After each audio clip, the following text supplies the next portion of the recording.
만약에 실체스터가 구광모 회장이 끌어들인 자금이라고 한다면 이번 경영권 분쟁은 아예 이슈도 되지 않을 겁니다. 소송에서도 져야 되고 작은 아버지도 등을 돌려야 되고 실체스터도 세문의 편을 들어야 되고 여기에 추가로 다른 행동주의 펀드까지 들어와야지 크게 위협이 될 수 있을 거예요.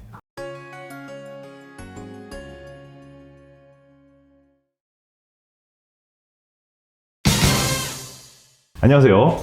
매경 자이언트TV 양국성 기자입니다. 자, 매일 수십에서 수백 개의 전자공시가 쏟아지고 있는 이제 주식시장에서 새로운 정보를 어떻게 소화하고 계실지 고민하시는 투자자분들 많을 것 같습니다. 그래서 오늘은 KB증권과 NH투자증권에서 애널리스트 출신으로서 네이버 블로그 전자공시생을 운영하고 계신 장우진 GV 인베스트먼트 팀장님 모시고 최근 지배구조를 좀 하도록 눈여겨볼 만한 회사를 좀 살펴보는 시간을 가져보도록 하겠습니다. 그 LG와 현대 엘리베이터 이 두 개의 기업을 좀 살펴보자 이렇게 한번 꺼내주셨습니다. 맞습니다. 일단 먼저 LG의 경영권 문제 배경과 또 향후 전기에 대해서 팀장님의 분석 한번 들어보도록 하겠습니다. 그냥 가볍게 얘기 드릴게요. 그 예전부터 역사를 이제 배경을 이해해야지 이거를 알 수 있어서 일단 LG의 시작을 보면 구씨와 허씨가의 그 동행으로 시작이 됩니다. 근데 이 마을이 이제 진주에 있는 한 마을에 같이 계셨어요. 구씨가 허씨가 원래 이제 마을의 자리를 잡고 그다음에 구씨가 그 다음에 있었고, 근데 이 구인회 회장이 이제 1907년생인데 1920년에 이제 허을식이라는 분이랑 결혼을 합니다. 그러니까 이 허씨랑 결혼해서 이제 처음에 사돈을 맺게 되죠. 그리고 그분의 이제 아버지 장인어른이 이제 허만식 어른인데 그분의 육촌 형제가 이제 허만정 회장이에요. 그래서 그 두 분이 처음에 이제 손을 잡고 동업을 한 게 LG의 시작입니다. 네, 그게 이제 시작이 됐었고, 방금 이제 진주라는 얘기를 들었잖아요. 굉장히 재밌는 이제 그 현대사에서 굉장히 재밌는 곳이 하나 나타나요. 지수초등학교라고. 여기에 그 삼성의 이병철 회장, 그리고 LG의 구인회 회장, 그리고 효성의 조홍재 회장, 이제 우리나라 이제 재계의 3대 별이라고 하는 금성, 삼성, 효성의 이 세 회장님이 1회 졸업생으로 나오는 학교가 있습니다. 그래서 이 터가 이제 굉장히 중요하다고 이제 얘기가 많이 회자가 됐었고, 그리고 방금 얘기 드렸던 허만정 회장의 장남인 허정구 회장도 이 지수초등학교의 4회 졸업생으로 나오고요. 이게 진주의 승산말이라고 하는 곳인데, 이제 이곳의 터가 굉장히 좋다라고 이제 얘기가 나오고. 보면은 1947년에 이 두 분이 이제 설립한 회사가 라키 공업사였어요. 라키 화학공업사. 그게 이제 LG 화학의 전신이고, 구씨가 이제 지분 65%, 그리고 허씨가 이제 지분 35%로 시작을 합니다. 근데 보면은 대외 활동은 구씨가 전담해서 하고 허씨 쪽은 이제 LG 쪽을 보면은 구씨 쪽이 좀 더 이제 많이 얘기가 됐었고, 허씨는 이제 내부 쪽으로 됐었기 때문에 외부로는 드러나지는 않았었어요. 그리고 보면 지수초등학교가 방금 얘기 드렸는데 좀 재밌는 게, 요게 진주에 있었잖아요. 승산말이라고 있었는데 이병철 회장은 의령 출신이거든요. 그리고 조홍재 회장은 함양 출신입니다. 근데 이 두 분이 유학을 왔어요. 이제 유학을 와가지고 이 세 분이 왔다는 게 현대사에서 굉장히 전 미스테리라고 봅니다. 재밌는 역사라고 보고 있고요. 자, 좀 재계의 삼성을 키워낸 이제 진주 승산말 말씀을 해주셨고, 이제 럭키 금성, 그 전에는 라키였죠. 이제 라키 화학공업인데, 자, 그러면 사실 이제 금성사, 삼성전자, 현대 회장 때부터 어떻게 보면 이제 되게 민감한 부분에서 경쟁을 해온 사이인데, 뭐 그 역사에 대해서도 한번 간단하게 소개 부탁드리겠습니다. 이게 새 회장님이 아까 그 같은 학교를 나왔다고 하잖아요. 당연히 친구분이셨어요. 그리고 이병철 회장과 구인 회장은 사돈까지 맺었습니다. 이제 이병철 회장의 딸인 이수키와 그다음에 그 구인 회장의 아드님이 이제 결혼을 해서 사돈까지 맺었었는데, 이 1958년에 금성사가 설립돼서 처음에 LG가 먼저 전자사업에 진출했고, 삼성전자가 1968년에 전자사업 진출을 선언합니다. 근데 이제 일화가 있는데, 구인 회장님이랑 이병철 회장님이랑 골프를 치고 있었다고요. 그 당시 골프를 굉장히 좋아하셔서. 근데 이병철 회장님이 구인 회장님한테 우리도 전자사업 진출하겠다라고 하니까, 구인 회장님이 이제 원래 LG는 굉장히 양반가잖아요. 근데 사돈이 하는 사업에 감히 진출해? 이러면서 이제 완전 노발대발하면서 삼성과 인연을 완전히 끊었다고 이제 그런 소문이 좀 있습니다. 사실 또 어떻게 보면 LG 자체도 지금 GS그룹과 또 계열 분리가 된 상황이 있습니다. 라키에서 출발한 이제 LG와 GS그룹이 좀 계열 분리된 스토리에 대해서 한번 설명 부탁드리겠습니다. 일단은 뭐 그 전에 이 나라의 LG에 대해서 좀 더 얘기를 해보면, 이제 구인회 회장이 1969년에 타계를 하셨어요. 그리고 그 당시에 이제 시장에서는 굉장히 큰 우려가 있었습니다. 당연히 회장이 타계를 했으니까 경영권 분쟁이 굉장히 크게 일어날 거다. 보면은 이제 구인회 회장도 이제 아들이 6명이었고, 그다음에 허씨도 있었기 때문에 경영권 분쟁이 너무 크게 나오는 거 아니야라고 했었는데, 단 6일 만에 장남인 구자경 회장이 승계하는 것으로 그냥 끝이 났습니다. 그러니까 그 다음부터 이제 LG는 그냥 장남의 승계가 이어지는 회사라고 이제 확실히 굳어져 버렸어요. 이게 유교적인 가풍에 의한 것인데 장남 승계가 계속해서 이어집니다. 형제는 이제 차후에 이제 계열 분리를 해서 나가게 되고 이제 방금 말씀하신 것처럼 이제 GS 같은 경우에도 2004년에 아예 계열 분리를 해서 떨어져 나가게 돼요. 그래서 잘 모르시는 분도 있는데 LS라는 그룹도 이제 LG의 관계 그룹이고 LIG, LT, 최근에 분리된 LX, 그다음에 희성그룹, 그다음에 아워홈 이런 그룹들이 전부 다 LG가 계열이라고 보시면 됩니다. 사실 요즘 또 화제가 되는 거는 어쨌든 이제 또 적장자 승계 원칙에 의해서 그렇죠. 구광모 회장 사실 이분도 양자로 입적된 케이스지 않습니까? 그렇죠. 좀 더 그 구봉모 회장 이후로 좀 네. 이제 말씀을 좀 해주실 수 있을까요? 일단 구본무 회장을 먼저 얘기를 드려야 될 것 같아요. 당연히 이제 구본무 회장은 그 구자경 회장의 장남입니다. 근데 이제 구자경 회장은 돌아가시기 전에 회장직을 먼저 이제 물려주셨어요. 1995년에 구본무 회장이 이제 등극을 하게 되고 가풍에 의해서 이제 LG의 이제 인하 LG라고 말씀드리는데 아랫사람을 존중하는 문화가 LG는 굉장히 크다고 합니다. 그래서 뭐 일화를 찾아보면 LG의 이제 오너분들은 절대로 아랫사람들한테 반말이나 욕설을 하지 않았다고 하더라고요.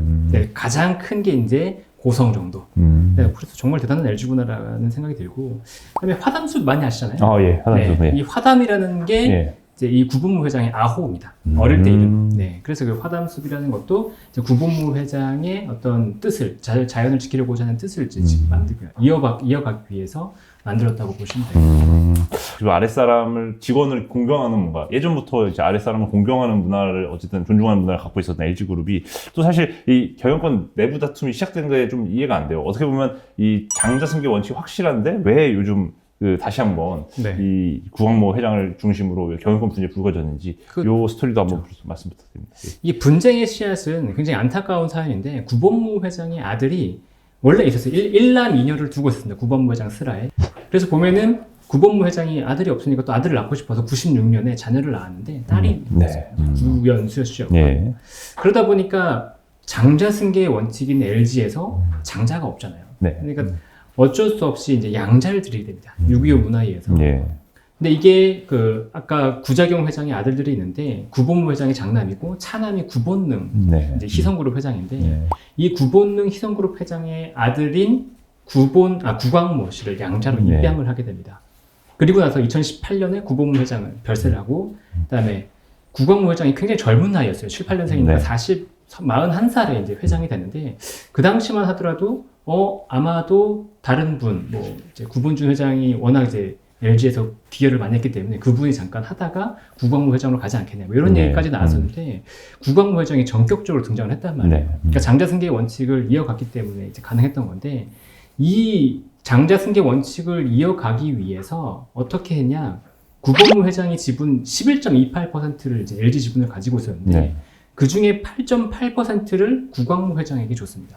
원래 법적으로는 배우자한테 1.5의 지분을 주고 자녀들한테는 각각 1의 지분을 주게 돼 있거든요. 근데 구광모 회장한테 굉장히 많은 지분을 상속을 한 거죠. 그래서 구광모 회장이 LG를 이어가는데 이제 문제가 없도록 했고 아내와 두 딸에게는 이제 구본무 회장이 원래 갖고 있던 다른 자산을 상속을 했어요. 그러니까 이제 그러면서 LG의 문제가 이제 끝나나 했는데 갑자기 이제 김영식 여사라 두 딸이 반기를 든 겁니다.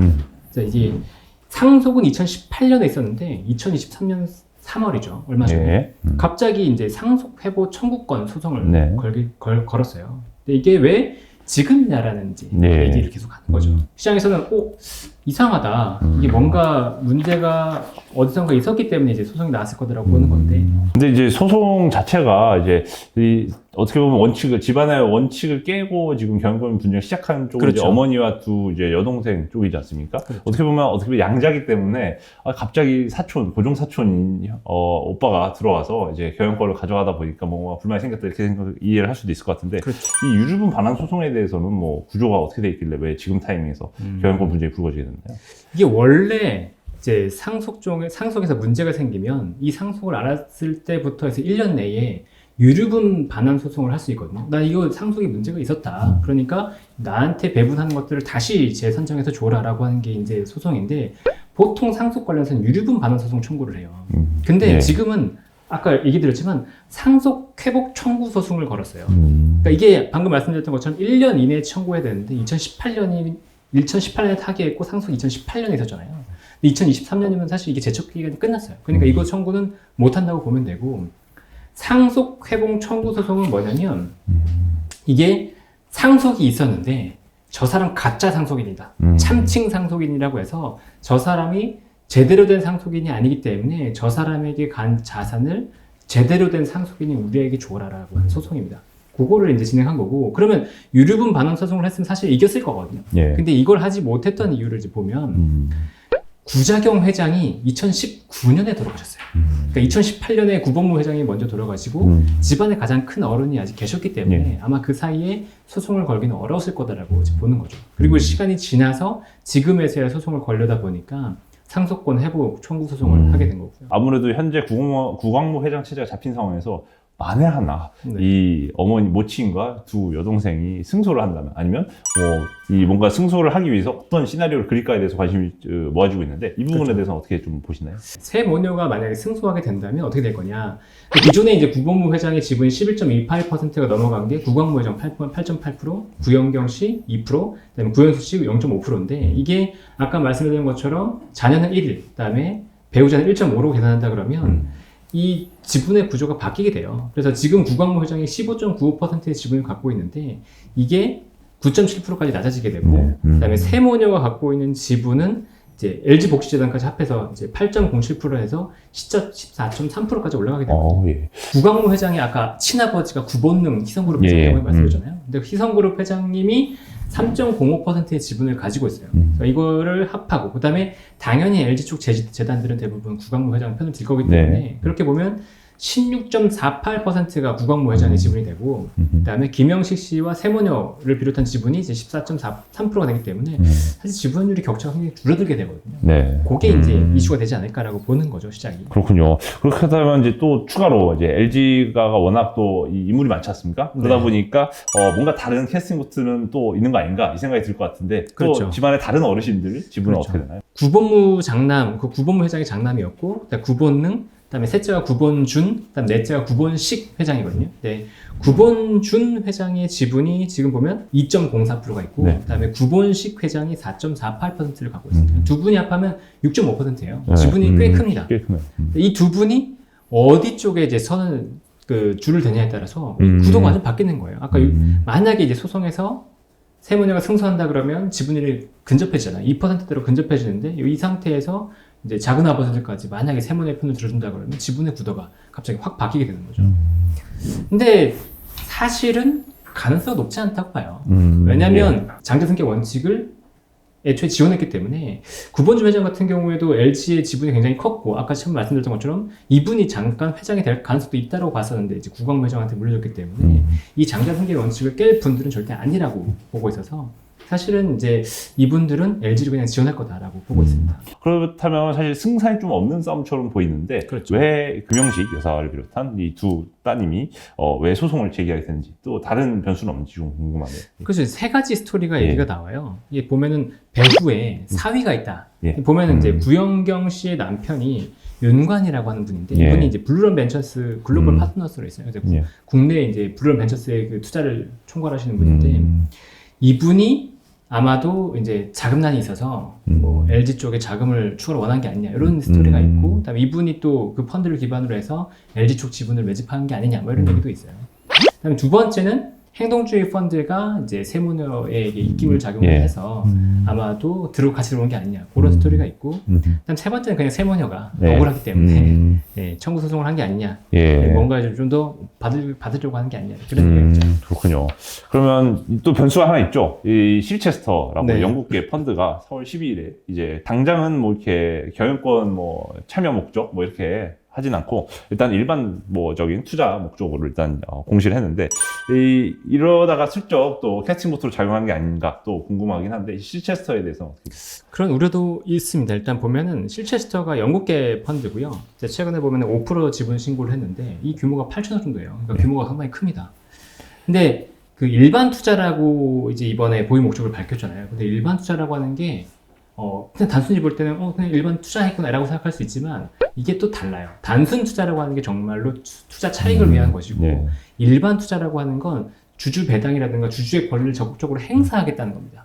그렇기 때문에 일종의 행동주의 펀드로 볼 수 있거든요. 아까 앞에도 말씀드렸듯이 LG가 행동주의 펀드가 배후에 있을 수도 있다고 얘기 들었잖아요. 네. 그래서 실체스터가 인수하자마자 그러면 실체스터가 배후에 있는 게 아니냐 그런 얘기 나오게 된 거죠. 근데 아직은 실체스터가 누구의 편이 들 건지는 전혀 모르겠어요. 예. 네. 근데 만약에 실체스터가 구광모 회장이 끌어들인 자금이라고 한다면 이번 경영권 분쟁은 아예 이슈도 되지 않을 겁니다. 네. 어떤 상황이 된다고 하더라도 설사 소송에서 지고 작은 아버지들까지도 저쪽 편을 든다고 하더라도 구광모 회장의 지위가 굉장히 공고해요. 그리고 그 국민연금 지분도 있기 때문에 국민연금은 애초에 이제 현 경영진에 큰 문제가 없다면 무조건 현 경영진이 손을 들어주거든요. 네. 그렇기 때문에 실체스터까지 끌어들인 게 만약 구광모 회장이면 문제는 없다. 그렇게 보이고요. 실체스터가 만에 하나 또 네. 이 새 모녀 쪽에 쓴다면 또 어떤 상황이 만약 벌어질 그렇게 수 있을까요? 되면 이제 세 가지가 그러니까 구광모 회장이 정말 위험에 처할 상황을 보면 소송에서도 져야 되고 작은 아버지들도 등을 돌려야 되고 실체스터도 세문의 편을 들어야 되고 여기에 추가로 다른 행동주의 펀드까지 들어와야지 아마 크게 위협이 될 수 있을 거예요. 근데 그 가능성을 네 가지를 다 조합해서 볼 수 있는 가능성은 지금으로서는 크지는 않다. 네, 그 정도로 보이고 다만 이제 LG에 대한 관심이 단순히 그 지주사에서 이제 LG를 지배할 수 있는 회사라는 측면으로 바뀌기 때문에 그거에 대해서 경영권 프리미엄이 조금 생길 수 있는 여지는 있다. 그 정도로 예. 보고 있습니다. 결국 그럼 개인 투자자 입장에서 주 LG죠. LG 지주사 주가 어떻게 되는 거냐라고 이제 질문이 당연히 들어올 것 같은데요. 그렇죠. 뭐 이에 대해서는 어떻게 보시나요? 이 회사가 그냥 지주사야. 지분을 갖고 있어. 근데 이 회사의 지분은 디스카운트가 돼야 돼. 이런 회사랑 이 회사만 딱 틀어주면 이 그룹을 장악할 수 있어. 라고 하는 그림은 사실은 똑같지만 다르거든요. 그러니까 그게 이제 실체스터나 이런 쪽에서 과연 어떤 이제 운동을 벌이느냐에 따라서 이 회사에 대한 가치는 완전 달라지기 때문에 앞으로 지켜봐야 돼요. 실체스터나 행동주의 펀드가 쭉 들어올지를 지켜봐야 됩니다. 네, 알겠습니다. 지금 섣불리 얘기하기는 어려워요.